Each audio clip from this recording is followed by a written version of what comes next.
If you're primarily a Nintendo Switch gamer, well, for starters, respect. But secondly, you might have noticed so far this year, it's been a little light on the games, and the ones we did get, they were okay.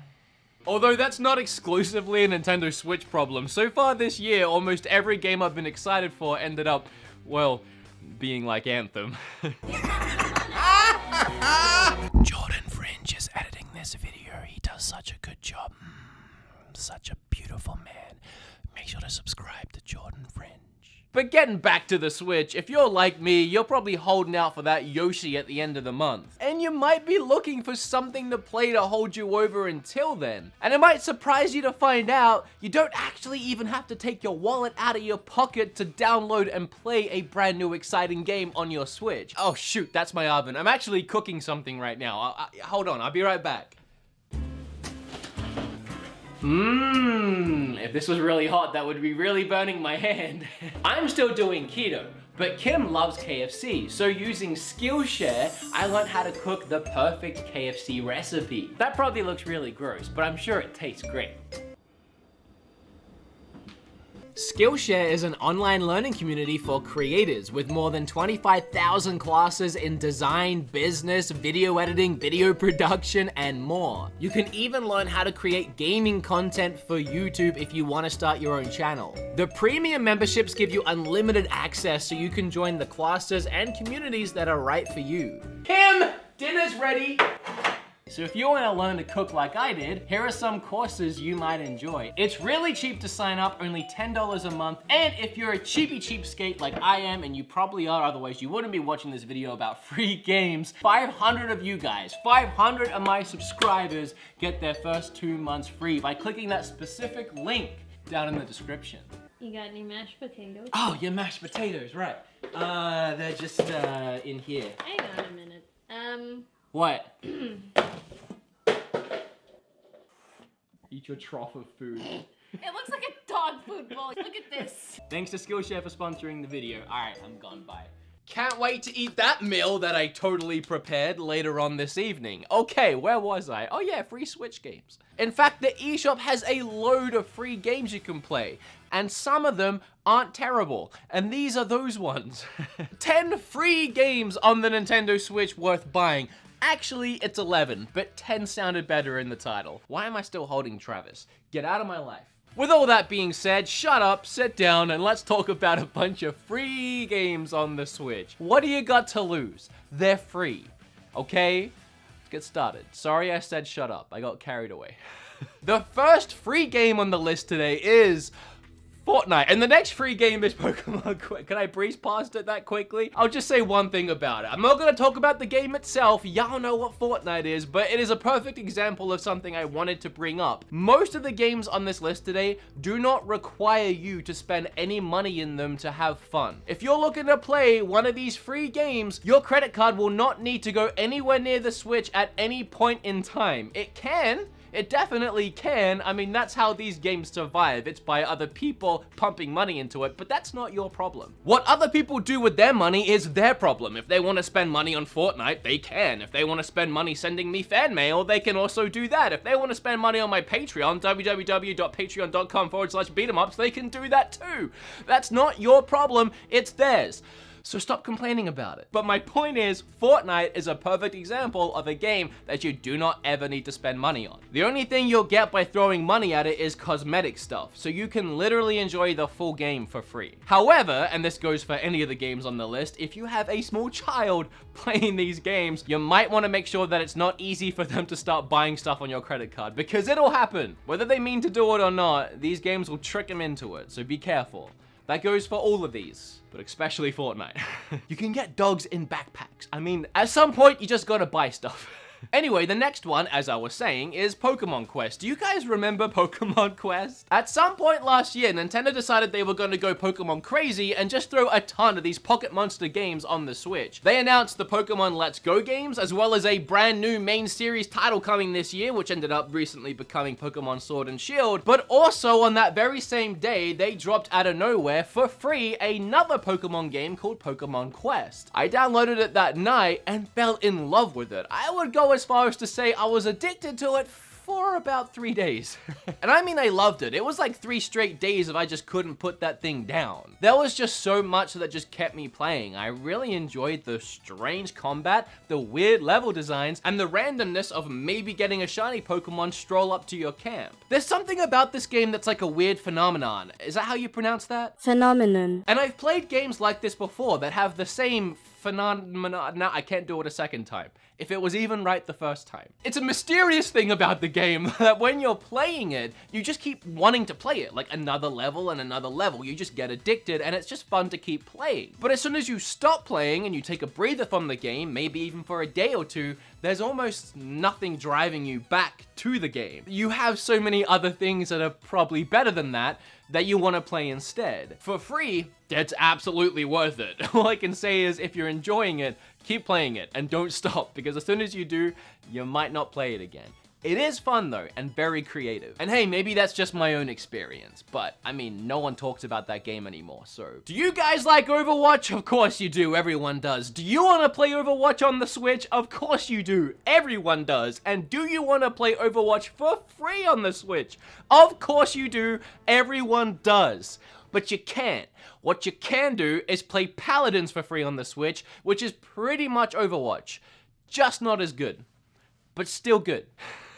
No, in all seriousness, Paladins is a really, really fun game. You can actually buy the game for 30 bucks and you'll unlock all the characters and just everything that goes along with it, or you can just download it for free, have a few characters, and as you play, you unlock more. If you haven't played Paladins before, or Overwatch before, or a game like this before, this is the easiest way I can explain it. Assuming you've played a MOBA before, like League of Legends or Dota, and then you wrap it all in a very bright, bubbly, and cartoony skin with over-the-top, crazy, wacky characters, and you have a first-person shooter with a ton of different abilities and an ultimate ability that looks really cool and it's really fun to play. And unlike Pokemon Quest, this is a game you'll keep coming back to, assuming you enjoy it, which I do. It's easy to pick up and play a few rounds whenever you want, and it's always a fun time. It's the kind of game where even if your team is losing, you can still have fun. Of course, if you keep losing, it becomes not fun pretty quick, but you can still have fun. Oh, and while we're on the subject of MOBAs, I may as well talk about the next 2 games, the first of which being Smite. Now, recently I made an entire video about Smite because I really like the game, and I actually really like how that video turned out.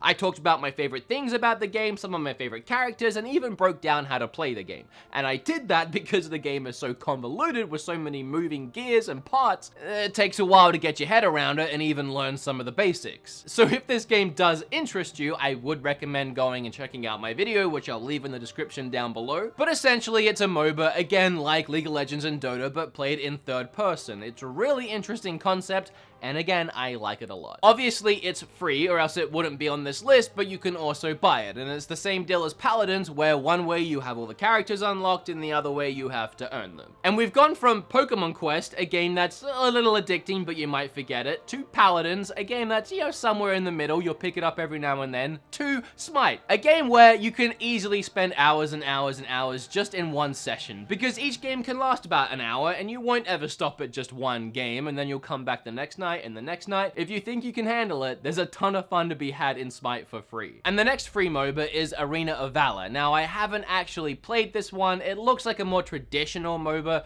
again, like the 2 that I keep mentioning, Dota and League of Legends, where it's more akin to a top-down strategy style game. And if you're into the more classic style MOBAs, Arena of Valor might be better for you than Smite. But what would I know because I haven't played it? I just heard a lot of really great things, and it's free. So here it is. A new MOBA is a huge investment. It takes hours and hours and hours to learn the game and get good at it. So as much as I like the genre, I'm not ready to jump into Arena of Valor just yet. I don't have a week's worth of time just to practice. Now, I don't think I'm out of line to say if you have a Switch, you should have all 3 of these games. Mario Odyssey, Legend of Zelda Breath of the Wild, and Super Smash Bros. And I'll excuse you if you only have 2 of those 3, and if you only have 1 of those 3, I'll still acknowledge your existence if we're walking past each other on the street, but I will be subtly judging you in my mind and wondering what the heck is wrong with you. However, it's probably safe to say you most likely have Smash Bros. In your house if you have a Switch. But if you're in the very unfortunate circumstance of not having that game and wanting that game, but you do have a Switch, well, you can play a light version of this game for free. and that game's called Brawlhalla. And if you haven't seen this game before, I really don't have to describe it all that much because it's literally Smash Brothers. It's a Smash Brothers clone. Maybe hardcore Brawlhalla fans will fight me on that and point out all the subtle differences, but I played it. It's Smash Brothers. It wants to be Smash Brothers. It has its own personality for sure. It's a not as good Smash Brothers game, but it's free and it is good. I don't want to take that away from it. If Smash Brothers was never a thing and just Brawlhalla was, it would be a hit for sure. It's just Smash Brothers is a thing. Fallout Shelter is another perfect example of a free-to-play game that's just free to play and you don't have to put any money into it to enjoy it. Bethesda didn't care too much about making a ton of money off of it, so they made it just fun to play. And you can spend money on it. You can buy lunch boxes, which will unlock a bunch of things for your characters, like weapons, or even unlocking actual characters, but it's not necessary. And the game ended up being a huge hit. It exploded, and a ton of people did put money into it, so Bethesda kept supporting it. And it's no surprise that because this game was developed and built for a mobile phone, that it works really well on the Switch. Because the game still runs in the background like it used to on phones. You wouldn't have it open all the time, you'd be texting or playing other games, or you just wouldn't be using your phone. But meanwhile, the game is still active. But it feels like a live 24/7 living, breathing ecosystem. You start with a very small ragtag group of survivors, and you start to build a colony around them, layers and layers deep into the ground. And again, this is just a fun, free game to play in between playing other games. Whenever you're done with that 5-hour Final Fantasy IX session and you're about to log off and go to bed, you can quickly check on your Fallout Shelter and see how your survivors are doing. Make sure they're fed, make sure they have water, make sure none of them have died, and then go to sleep, wake up in the morning, and check on them again. Or forget about the game completely for 3 months and then sign back in and find out that everyone is dead and you got game over. I don't know if it works that way. We could find out.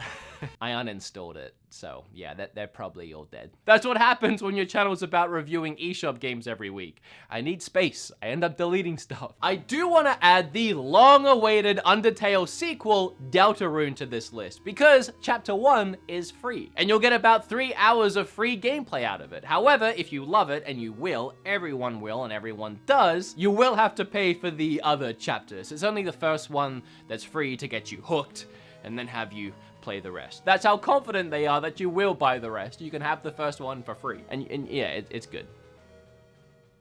Obviously. The next free game blows my freaking mind, and that's Warframe. I made an entire video about this game. You can watch it down below if you want to find out all the reasons why it's so insane. But to summarize it, I still don't know how this game is on the Switch. It is such a huge, expansive, gorgeous looking game. It's one of those games that when you see it running on the Switch, it feels like a dream. Warframe is actually a teeny tiny little bit like Anthem, in the sense of you have like these Iron Man suits that have these crazy special abilities, and you kill a bunch of enemies.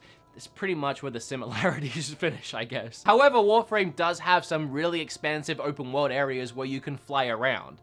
And that is a lot like Anthem. And again, it's these areas in particular that just blow my mind when I'm playing it handheld in bed on my Switch. And not only does it look absolutely gorgeous with all these different lighting effects hitting me straight in the face, but I'm literally flying around huge open areas and just landing and killing enemies and going on my way. Now, some have argued if you really want to level up quickly and get access to the good weapons and the good stuff in the game, you will have to pump some of your own money into it. However, I don't feel that way. I really don't. And the developers are actually proud of the fact that this is a balanced free-to-play experience, meaning if you don't want to spend money on it, you don't have to. It's not a necessity. You can do and acquire everything in the game for free. But I played this game for hours and I never felt the need to buy anything. Maybe if I was diving into some of the PvP stuff, which I never actually ended up doing, I might be more encouraged to spend some money, but just going through the campaign and completing it at my own pace, I had a lot of fun for free. And if this is a game that piques your interest, I have a video about it, again, down below. The last 2 free games are actually like way more than 2 games technically, but you also kind of have to pay for it, but they are free. What do I mean by that? Well, to access any of the games I'm about to talk about, you do have to buy the Nintendo Online service, which is 20 bucks a year, so really not that bad at all. Or if you do it monthly, I think it's like $3 or $4 a month. A really, really cheap online service, and if you think about it, you kind of need it anyway to play online. Like if you want to play Smash online, or Splatoon online, or Mario Kart, or really just anything. So once you have it, here are the free games you can play. The first one being the multiple of ones, which is the Nintendo Online service itself, will give you access to a load of classic NES games. And I'm sure, as we're all aware by now, because I'm really late to the news, Nintendo also just announced that Super Nintendo games, Game Boy Advance games, and GameCube games are coming to this service later this month. Nope, I'm lying. Sorry to get your hopes up. Remember to smash that like button. I really do want that to happen, but yeah, I was lying, sorry. We do have NES games though. There are some good ones on there. There are some bad ones on there, but they're all free. And you might have guessed it, but my favorite free game on Switch, Tetris 99. I love this game, man. It's just Tetris. Like, Tetris has always been fun, but with the added excitement of playing against 98 other players at the same time, competing to be #1 in what is by far the best battle royale game anyone has ever made, it just makes this game priceless, and it's free. What a combo.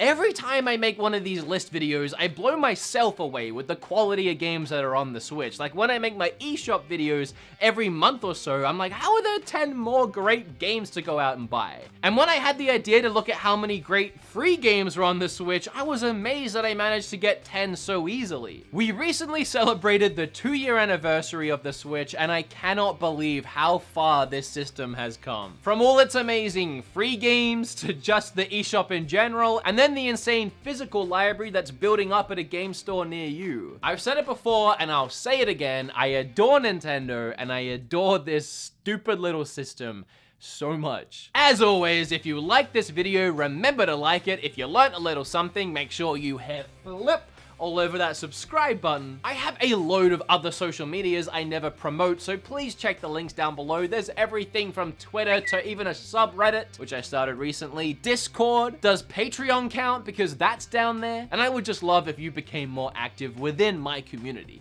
It would mean the world to me.